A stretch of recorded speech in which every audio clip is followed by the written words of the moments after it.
21 जून से लगातार चल रहे आंदोलन में योग्य शिक्षक अभ्यर्थी लगातार धरने पर प्रदर्शन कर रहे हैं। दरअसल सुप्रीम कोर्ट के आदेश पर 1,37,000 पदों को भरा जाना था, लेकिन पूरा ना होने के कारण यहाँ पर योग्य शिक्षक अभ्यर्थी मौजूद हैं, लगातार धरना कर रहे हैं। आइए जानते हैं कि उनकी क्या मांगे हैं। आइए जानते हैं इनसे कि क्या है इनकी मांगे। अखिल भारतीय ब्राह्मण महासभा और करणी सेना और जनसत्ता दल भी इन लोगों के साथ है। तो क्या इनका जो समर्थन है ये 2022 के आगामी विधानसभा चुनाव के मद्देनज़र किया जा रहा है या फिर इसके पीछे कोई और ही राजनीति है? आइए जानते हैं इनसे। जी मैम, आप लोग के समर्थन में जो भी राजनेता खड़े हो रहे हैं, क्या इसको 2022 की विधानसभा चुनाव से जोड़ा जा रहा है? चुनाव से हम जोड़ना तो नहीं चाहते थे, लेकिन सरकार ने ऐसी नीति अपनाई है हम सभी वर्गों को बांटकर, तो हमें ये सब करना पड़ रहा है, इनका सहारा लेना पड़ रहा है। अभी तक हमने किसी भी राजनीतिक दल या किसी भी पार्टी का सहारा नहीं लिया था, लेकिन अब जब से ये इन्होंने ऐसा किया है कि एक विशेष वर्ग को सीटें दे दी हैं और हम सब यहाँ बैठे हुए इतने दिनों से 6 महीने से ऊपर हो गया हमारा आंदोलन शुरू हुए, अभी तक इन्होंने हमारे लिए कुछ भी नहीं किया है। एक विशेष वर्ग को दे सकते हैं तो हमें क्यों नहीं? हम किस उसमें उनसे कम है? किसी चीज़ में भी उनसे कम नहीं है, हमारे उनसे अधिक ही नंबर है। हमारा उनसे मानक कट ऑफ अधिक होता है, वो 90 पे पास होते हैं, हम 97 पे पास होते हैं, तो हम क्यों नहीं? अगर उन्हें दे सकते तो हमें क्यों नहीं? अगर खाली सीटें पड़ी हैं तो उन्हें देने में परेशानी क्या है? उनकी जेब से तो जा नहीं रहा, सरकार केंद्र सरकार की तरफ से उनके पास बजट आ रहा है तब भी नहीं दे रहे हैं। तो इसलिए हमारे पास हमने कई सारे संगठनों को सहारा लिया है, कई सारे सवर्ण संगठन हमारे पक्ष में आए हैं, साथ में करणी सेना है जैसे, और सवर्ण परिषद, राष्ट्रीय सवर्ण परिषद है, ब्राह्मण महासभा, क्षत्रिय महासभा और जनसत्ता दल, ये सब लोगों ने हमें समर्थन दिया है। मैम, आप जो इस आंदोलन में बैठी हैं, इसके पीछे जो समर्थन मिल रहा है जिन पार्टियों का, राजनीतिक पार्टियों का, ये जो समर्थन मिल रहा है आपको, क्या लगता है कि ये क्या 2022 के विधानसभा चुनाव के मद्देनज़र मिल रहा है? हम स्टूडेंट हैं और हम यही चाहते हैं कि हम लोग, उन्होंने जो हमारे मंत्री हैं सतीश त्रिवेदी, उन्होंने ये किया है कि आरक्षण के आधार पर ओबीसी को कुछ सीटें दे दी हैं। हम इसके खिलाफ हैं। हम यही चाहते हैं कि हमें धर्म और जाति के नाम पे बांटा ना जाए। हमारे लिए सभी, आपके लिए सभी बच्चे जो हैं समान हैं, सभी को समान सीटें मिलनी चाहिए। सभी का जो 90 और 97 का कट ऑफ पार करता है उसे नियुक्ति मिलनी चाहिए। आप शिक्षा मंत्री कौन सी परीक्षा लगाएंगे? उन्होंने टेट पास करवा लिया, सुपर टेट पास करवा लिया, अब हमें बेसिक शिक्षा में वो पढ़ाने के लिए रख रहे हैं कि IAS का एग्ज़ाम लेना चाहते हैं क्या? हम यही कहना चाहते हैं कि जितने भी 90-97 कट ऑफ पास हैं सबको नियुक्ति दी जाए। तो आपको क्या लगता है कि आप लोग जो इस महा आंदोलन पर धरना प्रदर्शन कर रहे हैं, इसको लेकर क्या आपकी मांगे पूरी हो सकती हैं? बिल्कुल, अगर योगी जी चाहेंगे जरूर पूरी करेंगे, क्योंकि पूरा समाज, सवर्ण से लेकर दलित से लेकर पिछड़ा वर्ग से लेकर सब लोग यही मांग कर रहे हैं कि 22,000 जो पद हैं वो हम लोग सब के लिए मांग कर रहे हैं, ना कि केवल सवर्ण के लिए मांग कर रहे हैं। तो इनको अगर वोट बैंक बढ़ाना है और हम लोग की युवा की शक्ति को देखना है तो इनको ज़रूर जो है ये पूरा करनी पड़ेगी भर्ती, क्योंकि हम लोग के अभ्यर्थी पिछले 6 महीने से अधिक के वक्त धरना प्रदर्शन कर रहे हैं। आखिर हम लोग कब तक धरना प्रदर्शन करेंगे? तो हम लोग यही चाहते हैं कि ये 22,000 भर्ती पूरी करें योग्य अभ्यर्थियों से। क्या राजा भैया भी इस आंदोलन में शामिल हो सकते हैं? जी बिल्कुल शामिल हैं, वो आएंगे। आज आश्वासन दिया था, वो आएंगे, बिल्कुल आएंगे। प्रतापगढ़ से हम भी हैं, रवि पांडे, वो आश्वासन दिए हैं कि हम आएंगे, सवर्णों को उनका हक दिला के रहेंगे। तो आपको क्या लगता है कि ये जो समर्थन मिल रहा है ये 2022, इन्होंने 6,000 ये दे के जाति धर्म का बंटवारा कर दिया, ये पूर्ण 1,37,000 जो है संपूर्ण जो है समायोजन कर दे, हम लोग को कोई दिक्कत नहीं है। हम लोग इसीलिए खुले आसमान के नीचे आज 6 महीने से धरना दे रहे हैं। आपको क्या लगता है कि ये जो समर्थन मिल रहा है राजा भैया की तरफ से, ये आगामी विधानसभा चुनाव को देखते हुए? करणी सदस्य के राजा भैया सारे 4-5 सदस्य के लोग सब हमारे लोग के साथ हैं। हाँ, 23 संगठन हमारे लोग के साथ है। सवर्णों का हक मिलना चाहिए, हम लेके रहेंगे। आपको लगता है कि क्या ये मांगे अब पूरी हो सकती हैं? क्यों नहीं हो सकती, बिल्कुल हो सकती है मांगे पूरी। जब हम उनको जिता सकते हैं, उनको सीएम के पद पे ला सकते हैं, तो हक के लिए अपनी लड़ाई लड़ भी सकते हैं उनसे। उत्तर प्रदेश में इस समय वैकेंसी भी है, उत्तर प्रदेश में इस समय योगी सरकार में उत्तर प्रदेश की योगी सरकार में इस समय वैकेंसी भी है, योग्य लोग भी हैं। योग्य लोगों को अभी अपने विद्यालय में होना चाहिए था। आप खुद देख रही हैं, सारा यूपी देख रहा है, भारत देख रहा है कि उत्तर प्रदेश के जो 90-97 कटाप जो कि हाई कटाप था, योगी सरकार का हाई कटाप था, उस हाई कटाप पर पास होकर लोग यहाँ सड़कों पर भरी बारिश में बैठने के लिए मजबूर हैं। यहाँ कोई शौकिया नहीं आया है, यहाँ सब मजबूर हैं। क्यों नहीं अभी तक सरकार ने कोई भी कदम उठाया? जी, तो अभी तक सरकार ने इसको लेकर कोई भी कदम क्यों नहीं उठाया? कि अब सरकार पता नहीं क्या सोच रही है। कह रही थी अवैध है, ये पद अवैध है, लेकिन 6800 पद कहाँ से दे दिए? पिछली भर्ती के तो जोड़ के दिए हैं। तो हम लोग कह रहे हैं जो पद बचे हैं वो जोड़ के दें। अभी तक सतीश द्विवेदी हमारे माननीय शिक्षा मंत्री जी कह रहे थे ये भर्ती अवैध है, लोग मांग अवैध कर रहे हैं, उनके पद कैसे जुड़ेंगे? वो OMR पर थी, वो लिखित थी, उनमें BEd नहीं शामिल था, लेकिन अभी बातें सब खत्म हो गई। आपने पिछली भर्ती के जो पद है वही तो 6800 काट के दिए हैं, तो बचे पद क्यों नहीं दे रहे हम लोगों को? अब तो अवैध मांग नहीं बची है, वैध मांग कर रहे हैं। अभी तक आप कह रहे थे अवैध है अवैध, अब आप अवैध हो गए, आप इस्तीफा दीजिए। क्यों नहीं देते इस्तीफा? अपने पद से दीजिए इस्तीफा अगर अवैध है। अब तो वैध हो गए हैं ना, 6800 पद आप काट के दे रहे हैं उसी पद से। अब 17,000 पद बचत क्यों नहीं दे रहे हैं? इसमें पूरी भर्ती कीजिए, हम ये पूर्ण समायोजन कीजिए। हमारी बहन 6 महीने टंकी बैठी हुई है, उसको कोई सुनने वाला नहीं है। 6 महीने से बहन मेरी टंकी बैठी हुई है। ये बहनें हमारी इतनी आई हैं, इतनी दूर दूर से, कोई इलाहाबाद से, कोई प्रयाग से, कोई गोंडा से, कोई बहराइच से। ये पागल हैं? ये मुख्यमंत्री को समझ में नहीं आ रहा है बैठने के लिए मजबूर है कि हम लोग मजबूर होकर यहाँ पे बैठे हैं NCERT पे। हम लोग भीख सरकार को समझ में नहीं आ रहा है। हक दे दीजिए। तो सरकार द्वारा अभी क्या क्या आश्वासन मिले? आश्वासन मिला, कभी मिलने के लिए बताया गया है, प्रशासन द्वारा मिलने के लिए हम लोग को बताया गया है कि आप 5 लोग मिलके चलिए मिलिएगा उनसे। जी, कब तक बात रखिए? कब तक? 2:30 बजे उन्होंने बताया है। आज 2:30 बजे मुख्यमंत्री मिलेंगे। मतलब यहाँ जनता का ये कहना है कि वो जो इस मांग को लेकर धरने पर लगातार बैठे हुए हैं, 21 जून से 2021 से लगातार मुश्किलों का सामना करते हुए यहाँ पे बैठे हुए हैं। उनकी ये मांग है कि जब तक CM योगी इस मांग को पूरा नहीं कर देते वो धरना प्रदर्शन बंद नहीं करेंगे। हमारी बहनें छोटे छोटे बच्चे लेके आई हैं इधर, कैसे घर से पैसे झेल के आए हैं यहाँ तक, बच्चे को लेके सब चीज़ पर धरना अनुमति जाली है यहाँ पे, लेकिन कोई सुनने के लिए तैयार नहीं है। हम लोग धरना के लिए भी निकलते हैं, प्रशासन खड़ी हो जाती है, नहीं बाहर नहीं जाना है। हमारी बात भी सुने ना प्रशासन, हम लोग किस लिए बैठे हैं? क्या जब हम लोग बाहर जाएंगे नहीं तो हमारी बात कौन सुनेगा? यहाँ कौन सुनेगा?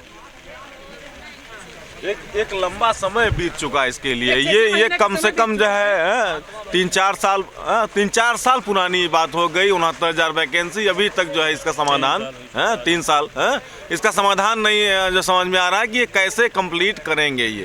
तो आज आप सभी CM योगी के सामने अपनी मांग को रखेंगे? हाँ, रखेंगे। हम लोग सब लोग जा रहे थे, फिर ये नहीं दे रहा हम लोगों को ना, बाहर निकलने लिए लाठी डंडे लिए, हेलमेट लिए, एकदम पूरी गाड़ी भरने के लिए तैयार हैं कि हम आप निकलो, हम भरे बटोर के लेके चल रहे हैं। आप लोग से हम लोग कोई आतंकवादी हैं? अरे योग्य अभ्यर्थी हम लोग। आपने कहा था, आपने वहाँ बयान दिया कि हम कटाफ रखें, तो कटाफ का मतलब क्या होता है? जो कटाफ पास है उसको नौकरी चाहिए ना। आपने सुप्रीम कोर्ट में यही कहा कटाफ 90-97 कटाफ। कटाफ का मतलब क्या होता है? कि नौकरी, जो बंदा कटाफ 90-97 क्वालिफाई करो कि नौकरी का हकदार है, आप दीजिए ना नौकरी। पर जब CM योगी ने कहा है कि वो आज आप लोगों से बातचीत करेंगे, तो उसके बाद भी प्रशासन आपको जाने क्यों नहीं दे रही? क्यों नहीं, पता नहीं क्यों नहीं जाने दे रही। कौन सा आदेश है? उनको बाहर निकलने नहीं दिया जा रहा है। बैरिकेटिंग लगा के रखे, हेलमेट लगा के, डंडा लिए, बस निकलो, कह दिए हम बिछा देंगे आप लोगों को मार के, आप निकल नहीं सकते बाहर। पता नहीं क्या है, जैसे हम लोग क्या उग्र प्रदर्शन कर रहे हैं, कोई आगजनी कर रहे हैं, कोई तोड़फोड़ कर रहे हैं, शांतिपूर्वक मार्च भी नहीं करने देते। मतलब आपका ये कहना कि आप लोग शांतिपूर्वक? हम लोग शांतिपूर्वक CM योगी से मिलना चाहते हैं, अपनी बात कहना चाहते हैं। हम योग्य हैं, अयोग्य तो है नहीं ना। कोई अवैध मांग तो नहीं करे ना, तो वो सुने ना कि हम लोग अवैध मांग नहीं करें, वैध मांग करें, हमारी मांगे पूरी करें। हम बस यही कहना चाहते हैं। तो आप लगातार देख सकते हैं कि यहाँ पर योग्य शिक्षक अभ्यर्थी लगातार शांतिपूर्वक धरना कर रहे हैं, फिर भी उन्हें प्रशासन मिलने नहीं देना चाह रही है। बिल्कुल नहीं मिलने देना चाह रही। आगे डंडा लिए खड़े हैं, आप निकलो, मैं आपको मार के गिरा दूंगा, एकदम पूरा लय से डंडे से। तो फिर आप लोग कैसे वहाँ तक पहुँचेंगे? उन्होंने कहा है आप एक डेलीगेशन भेजिए, हम बात करवाएंगे। उन्होंने आश्वासन दिया है, देखिए क्या करते हैं। हमारा डेलीगेशन गया, अब किससे मिलवाते हैं। अब वहाँ जाके वो किससे मिलवाते हैं? उन्होंने कह दिया हम योगी से मिलवाएंगे। अब वहाँ योगी से मिलवाते हैं, उनके किसी अधिकारी से मिलवाते हैं, किसी उनके सचिव से मिलवाते हैं, या शिक्षा मंत्री से मिलवाते हैं। ये तो वहाँ जाने के बाद पता चलेगा। अब हमारी डेलीगेशन लौटेगी, बताएगी क्या आश्वासन हुआ, उस हिसाब से हम लोग आगे निर्णायक काम करेंगे। आपको क्या लगता है कि इसके पीछे कोई राजनीतिक एजेंडा है? अब ये योगी जाने, पूर्ण बहुमत की सरकार है, अब क्या एजेंडा है वो जाने, हमको राजनीति से मतलब नहीं।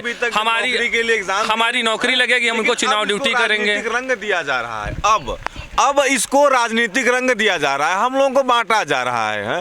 जिस तरह से अभी इसमें 6800 पद दिए गए, हमारे ही भाई लोगों को दिए गए, लेकिन अब वो देकर बांटा जा रहा है। लेकिन हम लोग बंटने वाले नहीं हैं, हम लोग पढ़े लिखे लोग हैं। हम लोगों को अपनी मांगे 1,37,000 पूरा करें। अगर वो जो मानक है, मानक में कहीं कमी वो लोग किए थे, वही लोग किए थे प्रशासनिक अधिकारी, हाँ, तो वो अपना भरपाई किए, कोई दिक्कत नहीं है। लेकिन 1,37,000 में जो भी पद खाली हैं, उसको जो है योग्य जमीन 90-97 जो सरकार कटाप था, उस कटाप पर पास जितने भी लोग हैं उनसे जो है वो सीटें भरी जाएं। है कि लगभग 202 दिनों से लगातार आंदोलन चल रहा है। 1,37,000 में जो खाली पड़े शिक्षक अभ्यर्थी पद हैं उनको भरने की मांग को लेके ये लोग लगातार आंदोलित हैं। आज महाआंदोलन था जिसमें कई जो संगठन हैं वो सहयोग करते नजर आ रहे हैं। लगभग 123 संगठन जो हैं इस धरने को अब सहयोग कर रहे हैं। कहीं ना कहीं इसके पीछे हो सकता है आगामी विधानसभा चुनाव भी हो। यहाँ पे कई अभ्यर्थी मौजूद हैं, लेकिन यहाँ पे हम उनसे बात करेंगे जो इस धरने को सहयोग कर रहे हैं। आइए, करणी सेना के लोग मौजूद हैं, जनसत्ता दल के भी लोग मौजूद हैं। हम उनसे बात करने की कोशिश करेंगे, क्या है पूरा मामला और उसको जानने की कोशिश करेंगे।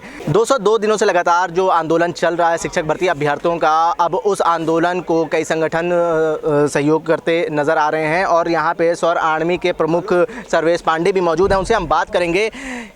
इनकी जो मांगे हैं, जो अब खाली सीटें हैं 1,37,000 में, उसके भरने की मांग को लेकर 202 दिनों से लगातार ये लोग आंदोलित हैं और कई बार महाधरना हुआ, महाआंदोलन हुआ, लेकिन कहीं ना कहीं इनका वो महाआंदोलन और वो महाधरना पूरी तरह फेल नज़र आया। इस बार क्या उम्मीदें हैं?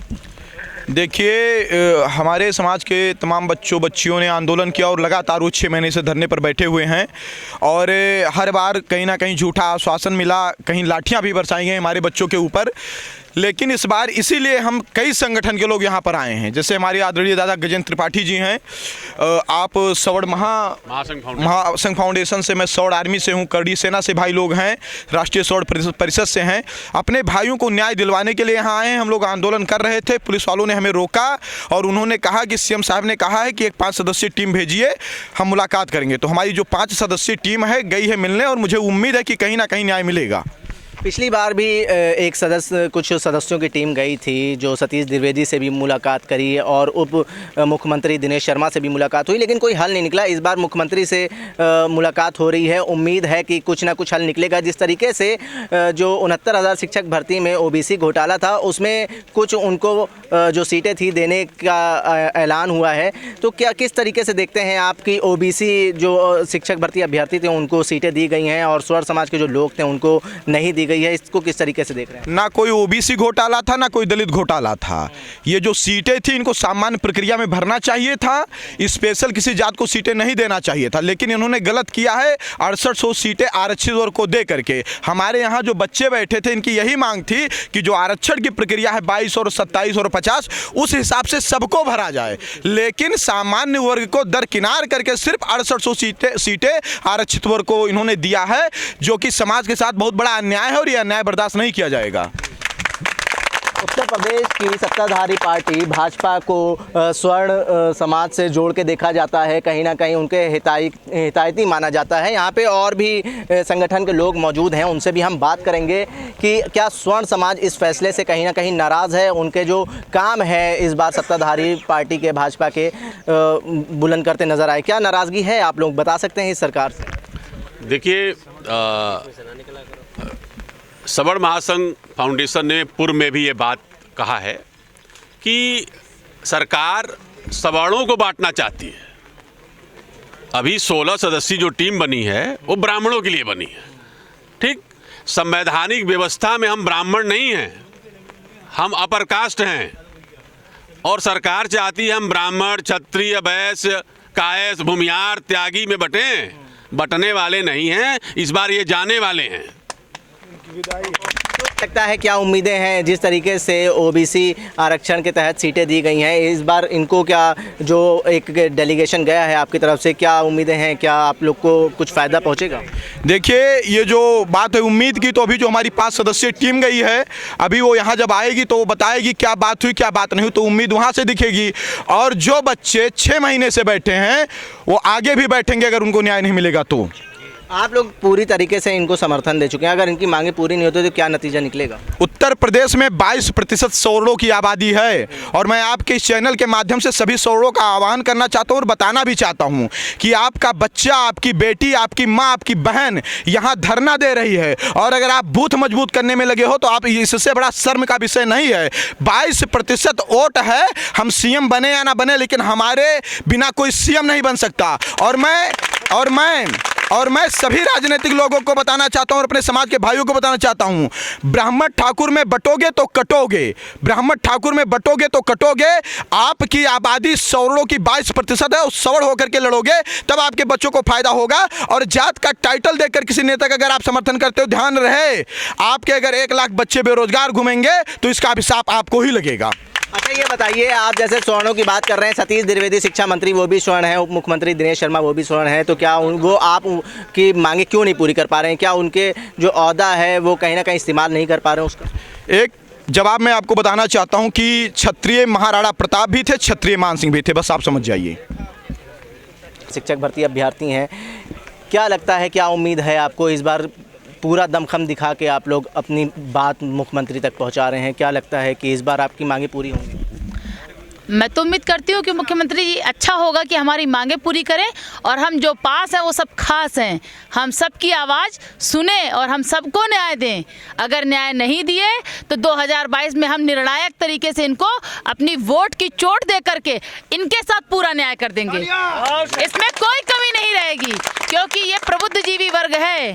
ये जनरल ओबीसी SC ST में जो तुष्टीकरण की राजनीति किया है, पहली चीज़ तो शिक्षा मंत्री ने अगर घोटाला किया था तो उस विभाग के संबंधित जितने भी अधिकारी हैं और प्लस वो शिक्षा मंत्री जो उस विभाग का मंत्री था, इन सबको सबसे पहली सजा क्या होनी चाहिए? जेल। तो जेल किसे भेजा गया? हमारे भाई बहनों को भेजा गया क्योंकि उन्होंने अपने हक की रोटी की मांग की है और ये चीज सरासर अन्याय के अंतर्गत आता है। एक बार 61 बच्चों को जेल भेजा, दोबारा 17 बच्चों को जेल भेजा, क्यों? क्योंकि वो अपनी बार बार अपनी मांग रख रहे हैं, कहीं मुख्यमंत्री आवास पे जाकर, कहीं विधानसभा पे जाकर, कहीं बीजेपी कार्यालय के बाहर खड़े होकर। मांग रखना हमारा अधिकार है क्योंकि वो मेरा हक है, हमने पास किया, क्राइटेरिया आपने डिसाइड किया, तो जो पास है वो सारे खास हैं। मुख्यमंत्री जी से आखिरी बार सिर्फ इतना कहती हूँ, 90-97 पास हर बच्चे का समायोजन करके उनको उनके सही जगह भेज दीजिए क्योंकि सही जगह एक शिक्षक की विद्यालय होती है। अगर विद्यालय नहीं भेजा तो हम सड़कों पे आएंगे और ईंट से ईंट बजाएंगे और बीजेपी को बाहर का रास्ता दिखाएंगे। और योगी जी को बताना चाहती हूँ, मठ में भी जगह नहीं मिलेगी, मठ में बहुत मठाधीश बैठे हैं, आपको मठ में भी जगह नहीं मिलेगी और आप उत्तराखंड भाग के वापस जाएंगे। और देश का जो प्रधानमंत्री बनने का भावी सपना देख रहे हैं वो सपना ऐसे चूर चूर हो जाएगा कि आपको पता नहीं चलेगा कि कब आपने अपना धरातल खो दिया, क्योंकि आपने प्रहार किया है अपनी जड़ों पर, तो आप निश्चित तौर पे पतन के राह पे चल चुके हैं और इस पतन का परिणाम बहुत बुरा होने वाला है 2022 के चुनाव में। अगर वो ये सोचे कि हमारे परिवार वाले बूथ मेंटेन करेंगे और हम यहाँ अपनी पीटीएम मेंटेन करवाएंगे, जेल जाएंगे, मार खाएंगे, अस्मिता लुटवाएंगे, पुलिस प्रशासन के द्वारा हर तरीके से हमें दबाया जाएगा, हमारे साथ अत्याचार किया जाएगा, तो अत्याचार की बात कर रही है, मैं आपकी बात रोक रहा हूँ, माफी चाहता हूँ, लेकिन आप अत्याचार की बात कर रही हैं, लेकिन सत्ताधारी पार्टी कह रही है बेटी बचाओ बेटी पढ़ाओ। किस तरीके से देखती हैं ये लोग? 1 जनवरी को आपने देखा कि बेटी बचाओ बेटी पढ़ाओ और बेटी को घसीट घसीट करके अगर अपने पिता से अपना हक मांगने पहुंच जाए तो उसको बाहर निकाल के इको गार्डन तक भेजो, कम से कम 150-200 मीटर तक घसीट कर ले जाओ एक बेटी को। यह भी बीजेपी ने बताया है। बीजेपी से ज्यादा महिलाओं का अपमान किसी सरकार में नहीं हुआ है। इवन आप सपा सरकार में भी इतना अपमानित नहीं हुई है महिलाएं जितना आज बीजेपी के शासनकाल में अपमानित हो रही महिलाएं, वो भी उप मुख्यमंत्री के दरवाजे पे अपमानित हो रही, शिक्षा मंत्री के आवास पे अपमानित हो रही है बीजेपी। लेकिन नारी सशक्तिकरण का प्रोग्राम भी चला रही उत्तर प्रदेश सरकार, इसको किस तरीके से देखती हैं? तो आप देखिए नारी कितनी सशक्त है, आप कहां से घसीटोगे महिलाओं को? महिला फिर आपके दरवाजे जाएगी, आपको नस्ते नाबूद करेगी, आपका असली चेहरा आप आपके समाज में, आपके सोसाइटी में दिखाएगी कि आप देखिए हर व्यक्ति ने, उनके सोसाइटी के, उप मुख्यमंत्री के सोसाइटी के हर व्यक्ति ने वीडियो बनाया और ये देखा कि उप मुख्यमंत्री ने किस तरीके से दमनात्मक तरीके से अपने सवर्ण समाज की लड़की को अपमानित किया है। और इसका जवाब जो है आने वाले चुनाव में हर सवर्ण समाज का परिवार देगा, हर सवर्ण समाज की महिला देगी, हर योग्य अभ्यर्थी देगी। जिसने 20, 90, 97 में क्वालिफाई किया है वो हर महिला इनसे इसका जवाब मांगेगी और इनको वोट की चोट इतनी भयानक देगी कि इनका सिंहासन डोल जाएगा। जब जब युवा बोला है सिंहासन भी डोला है, और जब जब युवा बोलेगा देश का सिंहासन डोला है, और अब की बार मुख्यमंत्री का भी सिंहासन डोलेगा। ये अपनी मुंह की खाने वाले हैं। आखिरी सवाल, 1 तारीख को जिस तरीके से आपको घसीटा गया, उससे पहले भी कई बार आपको घसीटा गया, ठीक है, आपकी मांगे अगर पूरी हो जाती हैं, आप अपने अपने घर चले जाते हैं, क्या वो आप पूरे अन्याय भूल जाएंगी जो आपके साथ करे गए हैं, या फिर सत्ता बदलने में सहयोग करेंगी? जो भी आप करते हैं, कहते नहीं है कि भविष्य के भूत के पैरों पर भविष्य खड़ा होता है, तो जो आपने भूतकाल में किया है आपको भविष्य में उसका प्रत्युत्तर निश्चित तौर पे मिलेगा। जब सपा को मिला है, बसपा को मिला है, तो भाजपा को भी मिलेगा। यूपी की जनता माफ नहीं करती है, और जब योग्य अभ्यर्थियों की बात हो, एक राष्ट्र निर्माता के सम्मान की, अस्मिता की बात हो, तो वो तो कतई माफ नहीं करता है। ये आप मान के चलिए, आपने शिक्षकों के साथ जितना बुरा बर्ताव करना था आपने खूब किया। अब आ गया है चुनाव का टाइम। आप सोचते थे ना कि हमारे घर वाले आपका बूथ मेंटेन करेंगे, आपके नेता आएंगे, हम उनको चाय नाश्ता खाना पीना कराएंगे, इसके बाद आपको वोट देने के लिए पूरे समाज में घूम घूम कर हर व्यक्ति का तुष्टीकरण जो आपने किया है, ये 6800 सीट देकर के इन्होंने हमें बांटने का काम किया। इन्होंने सोचा सवर्ण अकेला पड़ जाएगा, SC OBC हट जाएगा। SC OBC बहुत समझदार है, उसको भी मालूम है कि ये हमारा तुष्टीकरण कर रहे हैं, इसके बाद 6800 सीटें भी वो खाएंगे और इनको बार बार गरियाएंगे। आप देखिए उठा करके, आप बराबर देख रहे हैं कि जितने भी OBC SC समाज के लोग हैं बराबर इनको गालियां दे रहे हैं, क्योंकि एक थोड़ा सा निवाला डाल देने पर उनका परिवार छक नहीं रहा है। उनमें भी बहुत सारे अभी भी योग्य अभ्यर्थी हैं जो OBC और SC वर्ग के, जो हमारे धरने में बैठे हो, लगातार मांग कर रहे हैं कि जो पास है वो खास है, हम सबको नियुक्ति दी जाए, लगातार मांग कर रहे हैं। लेकिन यहाँ का OBC वो आपके मतलब का नहीं है, क्योंकि आप तुष्टीकरण नहीं कर पा रहे हैं। आप उनका तुष्टीकरण कर रहे हैं जिन्होंने आपको प्रॉपर आरक्षण घोटाले के नाम पर घेरा। आप घिरे, आपने माना। अब मैं ये जानती हूँ कि प्रधानमंत्री जी का भी हस्तक्षेप है। प्रधानमंत्री जी भी OBC संप्रदाय से आते हैं, वो भी OBC हैं। आपका राष्ट्रपति जो है वो SC संप्रदाय से आते हैं। आप उनकी भर्ती से नाराज हैं जो उनको मिली है सीटें? खुशी है, मुझे बहुत खुशी है कि हमारे कुछ OBC और कुछ SC संप्रदाय के हमारे जो भाई बहन हैं, उन वर्ग के लोगों को कुछ हद तक नहीं, ऊँट के मुंह में जीरा की तरह से, लेकिन मिला, एक रास्ता बना दिया उन लोगों ने। आशाएं जगी आपके अंदर? बिल्कुल, हमने उसको नकारात्मक लिया ही नहीं, हमने सकारात्मक लिया है। हम तो संपूर्ण समायोजन की पटकथा लिखवाना चाहते हैं। हम चाहते हैं कि एक बार इतिहास बने कि हम लोगों ने जो मेहनत की है, जिस तरीके से हम लोगों ने अपने धरने को अनवरत रूप से चलाया है, और जिस तरीके से बिना किसी पॉलिटिकल पार्टी के सहयोग के चलाया है, वो वास्तव में सराहनीय रहा है। किसी भी पार्टी से हमने सहयोग आज तक नहीं लिया। और अगर आज क्या नौबत आ गई कि 123 संगठन आपके साथ खड़े हैं और आपने उनका सहयोग ले लिया? आज हमारे संगठन के लोगों को जब ये बात पता चली कि यहाँ राजनीतिक तुष्टीकरण कर रहे हैं हमारे भाई बहन, तो सबकी मांग कर रहे थे, सबके लिए कह रहे थे कि जो भी 28-27 हज़ार सीटें हैं उनमें आरक्षण नियमों का पालन करते हुए 21, 27 और 50% के हिसाब से बांट करके आप आरक्षण दीजिए। हम लोग तो इसकी मांग कर रहे थे ना, लेकिन इन्होंने देखा, हमारे समाज के लोगों ने देखा कि यहाँ तो योगी जी तुष्टीकरण करने लगे। इन्होंने तो एक वर्ग विशेष को सीटें दे करके हमारे अपने बच्चों को उनके हक का निवाला छीन लिया और उनको दबाने का काम किया है। जबकि संघर्ष करने वाले लोग हमारे थे, जो हमारे इसमें आए थे, जो जनरल भी थे, OBC भी थे, SC भी थे, और जिन्होंने सिर्फ एक ही उठाई थी मसाल, योग्यता। हम योग्य हैं, और रीजन ये है कि गलतियां भी आप करो, आपके अधिकारी करें, घोटाले आप करो, आपके अधिकारी करें, और हर्जाना कौन भरेगा? स्टूडेंट, योग्य अभ्यर्थी क्यों भरेगा?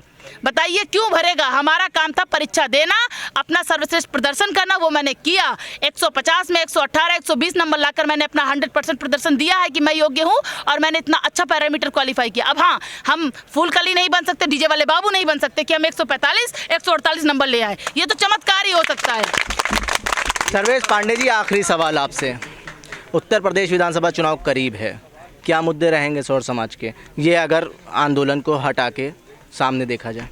देखिए, सौर समाज के 3 मुद्दे मुख्य रूप से हैं। एक, राष्ट्रीय सौर आयोग का गठन हो, और जो आरक्षण की व्यवस्था ये जातिगत ना होकर के आर्थिक आधार पर हो, और जो SC ST एक्ट की व्यवस्था है, जहां खेत की लड़ाई में, मेड़ की लड़ाई में लोगों के ऊपर फर्जी मुकदमे लगवाए जाते हैं, उसमें जांच की व्यवस्था हो, जैसा कि सुप्रीम कोर्ट ने एक बार आदेश दिया था। क्या आप पुलिस के कार्यकाल को किस तरीके से देखते हैं इस सत्ताधारी पार्टी के कार्यकाल में? देखिए, सत्ताधारी पार्टी का जो कार्यकाल है, इसने जितनी भी पुलिस की भूमिका को मैं पूछ रहा हूँ। देखिए, जितने भी नकारात्मक कार्य इनको पुलिस के माध्यम से करना था, ये सारा किया इन्होंने। सकारात्मक कार्य तो इन्होंने कहीं भी पुलिस के माध्यम से नहीं किया। जितना नकारात्मक कार्य करना हो, सारा काम इन्होंने किया। हत्या कराना हो, पुलिस लगा दो। हत्या कराई गई है सरकारों में। इस सरकार में 5 साल में हत्या कराई गई है। मैंने ऐसी हत्या कभी नहीं देखी अपने जीवन में। 50 साल का हो गया हूँ। 50 साल की अवस्था में मैंने इस तरह से पुलिसिया दंड मैंने नहीं देखा। तो ये मिला है। एक बात जरूर मैं आपके माध्यम से कहना चाहता हूँ कि मेरी आवाज़ सुन लो। धनानंद, तेरे जाने का समय आ गया है और तेरे से अच्छी व्यवस्था ये सवर्ण उत्तर प्रदेश को देंगे। चिंता मत कर। किसको देंगे? सवाल यही उठता है, किसको देंगे? देंगे ना। किसको? सवर्ण समाज जब होता है खड़ा तो बराबर परिवर्तन आता है। किसके साथ खड़ा है स्वर्ण समाज? किसी के साथ खड़ा हो जाएगा, तेरे साथ नहीं होगा। धनानंद, तू सुन ले कान को। इससे अच्छा कार्यकाल दूसरी पार्टी कर सकते हैं, ये मानते हैं आप लोग? बिल्कुल मानते हैं, बिल्कुल मानते हैं। सवर्ण बच्चों पे लाठियां खा रहे हैं हम, जिनके लिए हमारे पूर्वजों ने उनकी दीवार हटा के तो देखें, उनमें नीचे हम ही लोग बैठे हैं। यहाँ पे और भी अभ्यर्थी हैं, उनसे हम बात करेंगे क्या उनकी नाराज़गी है और ये इस बार जो डेलीगेशन गया है, क्योंकि इस बार इनको जनसत्ता दल और करणी सेना और भी कई ऐसे दल हैं जिनका सहयोग मिल रहा है। स्वर्ण सभा है, उनका भी सहयोग मिला है। और देखते हैं यहाँ पे जो लोग हैं, जो डेलीगेशन गया था शायद वो वापस आ गया है। हम बात करने की कोशिश करेंगे क्या नतीजा निकला है, क्या नहीं हुआ है। आइए हम बात करने की कोशिश करते हैं। इन आंदोलनकारियों को समर्थन देते नजर आ रहे हैं सनी सिंह, करणी सेना के राष्ट्रीय उपाध्यक्ष हैं। सनी जी, ये बताइए, आप बताइए क्या बात हुई है? आप गए थे अभी डेलीगेशन लेके, क्या बात हुई है मुख्यमंत्री से? मुलाकात हुई? हाँ, मुलाकात नहीं हुई। हमारी ओएसडी साहब से मुलाकात हुई। ओएसडी साहब ने कहा कि इनकी बातों को सुना गया है और आपकी बातों को सुनने के पश्चात हम लोग जल्द ही इनके फेवर में निर्णय लेंगे और आप लोग कृपया जो है शांतिपूर्ण ढंग से इसको धरने को समाप्त करा दीजिए किसी प्रकार से। हमने कहा भाई धरना तब तक समाप्त नहीं होगा जब तक इनको इंसाफ नहीं मिलेगा, और जब तक इंसाफ नहीं मिलेगा तब तक हम लोग यहाँ से निकलेंगे भी नहीं। आपको बुलाया किसने था? यहाँ से जो डेलीगेशन गया था उसको किसने बुलाया था? अब यहाँ से इंटेलिजेंस की टीम थी, यहाँ से बड़े प्रशासन। क्या बोला गया था आपसे? बताया तो ये क्या कि मुख्यमंत्री जी का से आपसे मुलाकात करेंगे, बात करेंगे और उसके बाद फिर जो है यहाँ से 5 सदस्यीय टीम आप गठित करिए और उनसे मुलाकात करें। कहीं ना कहीं नाराजगी है, आपको मुख्यमंत्री का नाम लेके बुलाया गया लेकिन ओएसडी साहब से ही मिलकर वापस पूर्ण रूप से बिल्कुल नाराजगी है। ये समझ लीजिए एक तरह से गुमराह किया गया, हमें गुमराह किया गया, हमारे भाइयों को गुमराह किया गया कि किसी प्रकार से ये आंदोलन समाप्त हो, तितर बितर हो। इनके अब सरकार की मंशा यही है कि किसी प्रकार से इनको गुमराह किया जाए, लेकिन हम ना गुमराह होंगे ना गुमराह अपने भाइयों को होने देंगे। और जब तक इनको न्याय नहीं मिलेगा तो ये सरकार जान ले कि अगर ये 6800 भर्तियाँ हम जिन ओबीसी समाज को, ऐसे समाज को दिया है, हमें उसकी कोई भी 1% आपत्ति नहीं है। ठीक है, हम ये चाहते हैं कि हमारे सवर्णों को भी उसमें हक मिले और इन्हीं 23,000 पदों में इनको भी हक मिले। और अगर हक नहीं मिलता है तो हम हक के लिए जो है हर प्रकार से तैयार हैं लड़ाई करने के लिए। अभी ये शुरुआत है, अभी ये केवल शुरुआत है, अभी 1% है, अभी 100% जिन देखेंगे। अब राजस्थान में अगर तख्ता पलट सकता है तो उत्तर प्रदेश में पलट सकता है, ऐसा नहीं है। युवाओं में वो ताकत है यहाँ पे। ठीक, ये जो अभी आपका डेलीगेशन गया था 5 लोगों का, नतीजा क्या निकला? नतीजा क्या निकला? नतीजा उन्होंने सुनी सारी बातें, वही कहा कि हमको समय दीजिए मुख्यमंत्री से आज हम बात करके, और इसके जल्द से जल्द आपके जो बातें हैं आपको सवर्णों के लेकर के और अन्य उसको लेकर के हम इस बात को रखेंगे और जल्द से जल्द पर फैसला करेंगे। एक बार फिर से आप लोगों को आश्वासन दिया गया है, क्या लगता है आप लोग को इस आश्वासन से अपना धरना खत्म करना चाहिए? क्या उम्मीद है? आप लोग बताइए, आप लोग हैं आंदोलनकारी, आप लोग 202 दिन से लगातार आंदोलन कर रहे हैं, बताइए। हम धरना कभी नहीं समाप्त जब तक धरना चलेगा, जब तक हमारा पूर्ण समायोजन नहीं हो जाएगा। आश्वासन ये हमें 6 महीने से दे रहे हैं, झूठा आश्वासन दे रहे हैं, और ये केवल अब आचार संहिता का वेट कर रहे हैं। किसी तरीके से आचार संहिता लग जाए बस, और कुछ नहीं। केवल हिंदू मुस्लिम सिख ईसाई सब में बांटने का प्रयोग कर रहे हैं। अमीर सवर्ण गरीब सवर्ण केवल बांटने की राजनीति कर रहे हैं बीजेपी के लोग। हम चाहते हैं कि हमारे हक की लड़ाई, केवल एक मांग है, जो ये 23,000 वैकेंसियाँ बची हुई हैं, इसमें सभी वर्गों को, आप सभी वर्गों को हाँ समायोजित करिए, और उसमें सवर्ण, एससी और हमारे जो है क्या बोलते हैं कि ओबीसी भाई हों, और हाँ सभी को समायोजित करिए ताकि सबके साथ न्याय हो और ये धरना समाप्त हो जाए। ये बताइए, करणी सेना का जो योगदान है, क्या चुनाव को देखते हुए तो नहीं योगदान देने आगे करणी सेना, या क्या वजह थी कि जब 6 महीने से ज़्यादा समय सवर्णों ने बुलाया, इधर से आवाज़ आई सवर्णों ने बुलाया, क्या ऐसा हुआ? बिल्कुल, हम अभी तक हमको जानकारी इसके विषय नहीं थी। हमको हमारा विषय किसी चुनाव अहम भूमिका निभाता है हर विधानसभा चुनाव। देख, करणी सेना का मेन उद्देश्य यही है मेरे भाई कि ये धर्म, ये हमारा किसी जाति धर्म से कोई वो नहीं है। हमारा आवाज़ तभी उठती है, हम तभी वो होते हैं जब हमारा कहीं अन्याय होता है, हमें बुलाया जाता है, वहाँ हम सूचित होता है, तब जाकर करणी सेना वहाँ दिखती है। अब यहाँ ये भाई लोग, हमारे जो भाई हैं बहनें हैं, हमारी 6 महीने से इस टंकी पे बैठी हुई हैं, इसको सरकार नहीं देख रही है, इसको मीडिया वाले भी नहीं देख रहे हैं। कोई ऐसा मीडिया नहीं था, ऐसा कोई, मतलब कि अगर राजस्थान में कोई प्रकरण होता है, एक हत्या होती है जिसमें सुनवाई अगर नहीं होती है, तो करणी सेना वहाँ पे पहुँच जाती है, मध्य प्रदेश पहुँच जाती है। लेकिन इतनी बड़ी संख्या में हमारे भाइयों के साथ मतलब अन्याय हो रहा है, और ये आप मीडिया वालों ने कभी इसको प्रचारित नहीं किया कि हाँ, आप आरोप लगा रहे हैं। आप यहाँ पे जो शिक्षक भर्ती आंदोलनकारी हैं, आप अभी मुश्किल से 10-15 दिन हुए होंगे, आप आए हैं, समर्थन दिया है। यहाँ पे जो आंदोलनकारी हैं, आप बताइए कि हम आपको कब से कवर कर रहे हैं, ये बात आप बताइए। सर पहले दिन से कर रहे हैं, मगर जो बड़ी नेशनल मीडिया है वो हमने मुख्यमंत्री जी का आपके ऊपर आप कह के आरोप, मेरे भाई आप देखिए, हर आप यानी मीडिया, मैं आपके नाम के ऊपर या मैं नेशनल मीडिया की बात कर रहा हूँ। आज तक जी न्यूज़ और जितने भी नेशनल न्यूज़ वाले हैं, वो कभी आपकी बात करने आया कोई आज तक? कोई आया आज तक? भाई क्यों नहीं आए? क्यों? मेरी बातें आप, क्या वजह है कि नेशनल मीडिया इनका कवरेज नहीं कर रही, क्या वजह है, आप ये बताइए। बिकी हुई दल्ली मीडिया है, आज तक से लेकर जितनी भी मीडिया वाले सब, उनको केवल जो है जहाँ से मिलेगा रोकड़ा वहीं जाएंगे वो लोग। उनको अपने उनको न्याय से कोई मतलब नहीं है। अगर न्याय से मतलब होता तो अब तक ये न्यूज़ चैनल चाहे तो सरकार पलट सकती है, लेकिन इन लोगों ने ऐसा किया। आज तक कोई पारदर्शिता नहीं आप में। आप अगर हमारी बातों को सुन रहे हैं तो इस चीज़ को लाइए। आप लोग केवल डीलिंग का काम करते हैं, जिसकी सरकार होती है उसकी चाटुकारिता करते हैं आप लोग। सनी सिंह जी, आप बहुत मतलब अगुवाई कर रहे हैं इस आंदोलन की, और आप करणी सेना के भी राष्ट्रीय उपाध्यक्ष हैं। तो अगर करणी सेना ने इनका सहयोग करने का ठाना है, अगर इनकी मांगे पूरी नहीं होती हैं तो कब तक आप सहयोग करेंगे? अगर अगली सरकार आती है, मान लीजिए यही सरकार रिपीट हो रही है, इनकी मांगे, क्या आप तब तक उनके लिए लड़ाई लड़ते रहेगी? आपको बेनिफिट होने वाला ये भी बताइए। जब तक ये मेरे भाई स्वयं स्वयं नहीं कहेंगे हाँ भैया अब न्याय मिल चुका है, अब आप, मैं इन भाइयों के लिए आया हूँ, और जब तक ये संतुष्ट नहीं होंगे तब तक ये अनवरत चलता रहेगा। अभी ये शुरुआत है, और जो होगा वो उत्तर प्रदेश की जनता स्वयं देखेगी। ये पूर्णतः अन्याय है। मैं अगर ये क्वेश्चन किसी से पुटअप कर रहा हूँ, कोई भी बड़ा अधिकारी, या वो शासन का हो, प्रशासन का हो, या इवन कोई भी हो, कि भाई 6,800 आपने कहाँ से लाए, या 69 में से लाया या 68,500 में से दिया आपने, और जहाँ से भी दिया तो जिस प्रकार से उनको दिया उस प्रकार से हमारे सवर्ण भाई भी हैं, ये भी बेचारे इतने दिन से संघर्ष कर रहे हैं, ये भी योग्य हैं। ऐसा भी नहीं कि अयोग्य पर्सन है यहाँ बैठे हुए बिना पेपर दिए यहाँ वो कर रहे हैं। तो आप इनकी भी सुनिए, इनके लिए भी कुछ व्यवस्था करिए। इनके ये अंतिम पड़ाव पे अपने सीम भाई, इनकी एज गैपिंग जो है, अब इसके बाद जो है लगभग 40 साल के लोग हैं, इसके बाद ये तो हाँ इनके पास पेपर नहीं दे पाएंगे, तो ये तो इनका अंतिम वो है। तो मैं चाहता हूँ कि किसी प्रकार से इनके साथ न्याय हो। हाँ, करणी सेना के राष्ट्रीय उपाध्यक्ष सनी सिंह भाजपा के कार्यकाल को किस तरीके से देखते हैं? भाजपा के, देखिए भाजपा के हम तो पूर्ण समर्थक हैं भाई, भाजपा के पूर्ण समर्थक हैं। हम कहीं भाजपा के विरोधी नहीं हैं, और हम किसी पार्टी विरोधी नहीं हैं। हम पार्टी नीतियों का विरोध करते हैं, किसी भी सरकार की। हमारा सभी धर्म, सभी जाति, सबसे रिश्ता अच्छा है। हम जहाँ अन्याय होता है भाई, अगर मेरा भाई है गलत करेगा तो मैं उसके विरोध में खड़ा हो जाऊँगा। ये जो आंदोलनकारी हैं कहीं ना कहीं पूरी तरीके से नाराज़ नज़र आ रहे हैं भाजपा को। बिल्कुल नाराज़ नज़र आ रहे हैं। क्यों नहीं नाराज़ होंगे?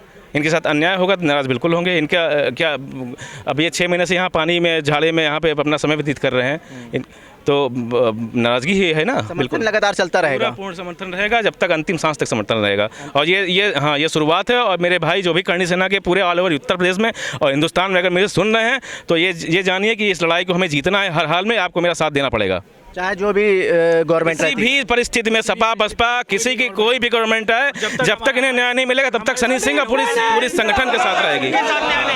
अब इस आंदोलन में कहीं ना कहीं जो संगठन है और जो सभाएं हैं वो अपना सहयोग देती नज़र आ रही है, लेकिन ये जो आंदोलनकारी हैं, चाहे धूप हो, चाहे बारिश हो, चाहे ठंडक हो, वो रातों दिन इस शिक्षा निदेशालय है, पानी की टंकी है, वहाँ पे आंदोलन जारी रखे हैं। एक महिला है शिखा पाल जो 1 अगस्त से लगातार टंकी के ऊपर चढ़ के आंदोलन लगातार अपना जारी रखा है और वो काफ़ी मशक्क़त का सामना भी कर रही हैं। उनको कई तरह की बीमारी भी है। वो अपनी नाराज़गी हमारे चैनल के माध्यम से कई बार जाहिर कर चुकी हैं। यहाँ पे आपने देखा किस तरीके से जो अभ्यर्थी हैं अपनी नाराज़गी जाहिर करते हुए सरकार के विरोध में नजर आए। अब देखना ये होगा, आज एक डेलीगेशन गया और उसने अपनी बात सरकार के सामने रखने गया, लेकिन मुख्यमंत्री नहीं मिले, उनके ओएसडी मिले, उनको फिर से एक बार आश्वासन दिया गया जो पिछले 6 महीनों से लगातार दिया जा रहा है। और इस बार क्या हल निकलता है, क्या चुनाव से पहले इनका हल निकल सकता है या नहीं निकलेगा, ये देखने वाली बात होगी और आने वाला समय बताएगा। मैं आकिब मिराज खान, जनसंदेश टाइम्स, लखनऊ।